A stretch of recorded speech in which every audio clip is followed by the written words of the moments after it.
Have you ever made a bad deal? Well, let me tell you, Hollywood's made a ton of them. And right now, folks, we have something to talk about. Another episode of Hollywood Evil where the true motivations of the studios are revealed and, of course, reviled.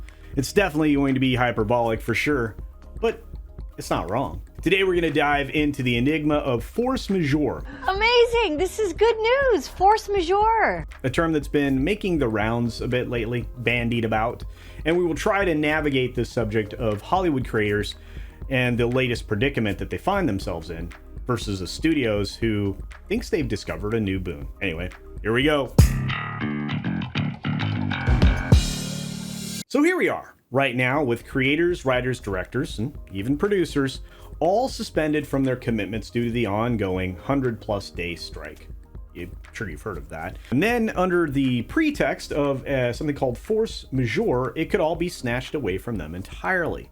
Now, before you go scratching your head, and we do a lot of that here on this channel, you don't have to wonder if there's some sort of secret code here. I want to demystify this puzzle and put it in more simple terms. See, recent whispers are suggesting that force majeure is becoming the studio's tool of choice to sweep away the debris of their questionable decisions, and they've made a lot of them, potentially granting the showbiz version of a clean slate and leaving a trail of furrowed brows in its wake, which I would imagine will actually happen. Now, in the last video I did covering this particular topic, it was all speculation leading into the strike and the potential chaos that, well, it would cause. And to a certain extent, that was right. I mean, we have had a form of chaos, and really nothing's happening right now for any of the major studios. But now that we're in present day, with the Writers Guild and SAG-AFTRA joined up on the picket lines, the Directors Guild's kind of standing off to the side. Even though their deal's already cut, they got nothing to do. And the entire entertainment world is kind of topsy-turvy.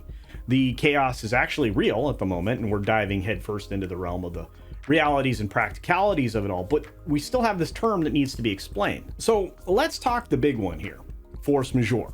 You see, it's kind of the trump card that studios are willing to suspend or terminate contracts. But here's the thing, and nobody's really reporting this, it's a kind of a two-way street.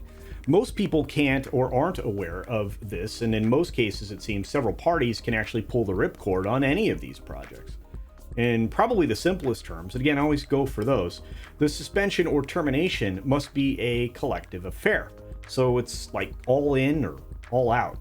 There's a chance to walk away and, of course, breathe a collective sigh of relief, or you could just pull an orchestrated halt and, kill it that way. What's the aftermath of that? Well, if a suspension is lifted for one, it's lifted for all, so everybody's back to work. Like dominoes kind of falling in sync. But here's the twist. Multiple force majeure events can happen during the course of anything along the way. So it's more factors in the equation. Think of it as a jigsaw puzzle with many, many, many pieces. And the timeline, the triggers, and the players kind of give you a whole lot of possibilities of what piece gets placed where when. Got it? Maybe not.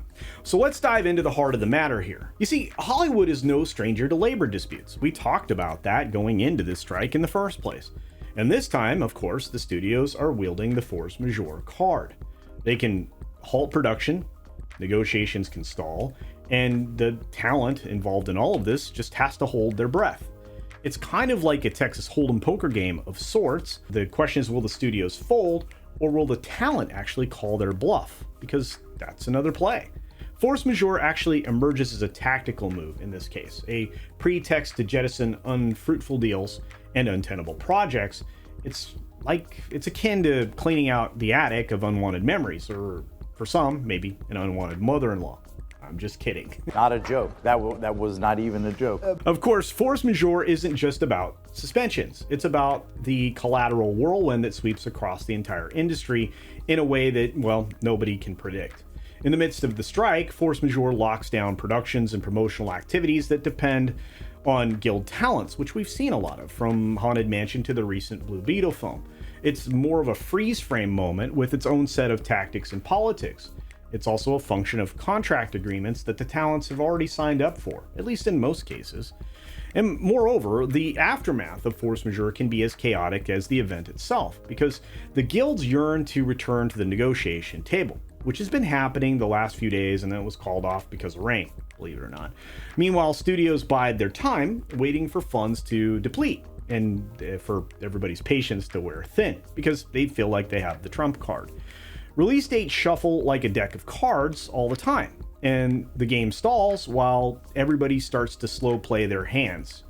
And that's really annoying. Will we see a bevy of cancellations outright in the near future, or will they drop slowly one by one? Is it possible that the handful of deals get dropped, or perhaps only the really bad ones, or maybe a whole lot of deals? In all the legalese, of course, and the hard reality of it all, one thing is clear. To play this game, everyone has hired experienced and well-seasoned counsel, which is what you do whenever you're dealing with something of major import that has a legal hand involved. The power of force majeure is a double-edged sword, reshaping contracts and fortunes alike. One bad flop or hand-making card on the river can win or lose a show. It can even destroy a first-look deal. With that in mind, it would be wise for everyone to shore up their idea capital for the future. One path for a continuing deal and one path for forging a new one. That way, you're prepared. I think we're going to see a lot of projects evaporate in the aftermath, like rain on a hot, bright, sunny day. There are plenty of bad shows and deals to expunge with extreme prejudice, and I expect that's just what's going to happen. In fact, I think we've probably seen some. But what do you think? Will we see those bad projects canceled? Will first-look deals be tossed away? Are we anywhere close to the end of a strike? And finally, are the studios continuing to drag this out on purpose? There's a lot of answers there, and I'm feeling like the studios are exactly where they want to be. But feel free to drop your comments down in the section below and give me your thoughts on this so that we can talk about them. I don't know how many people are aware that force majeure goes both ways, or that there are so many different factors at play that one bad position could essentially throw everything into chaos. It's an interesting conversation. So, as always, be sure to take care of yourself, take care of others, and until next time, see ya!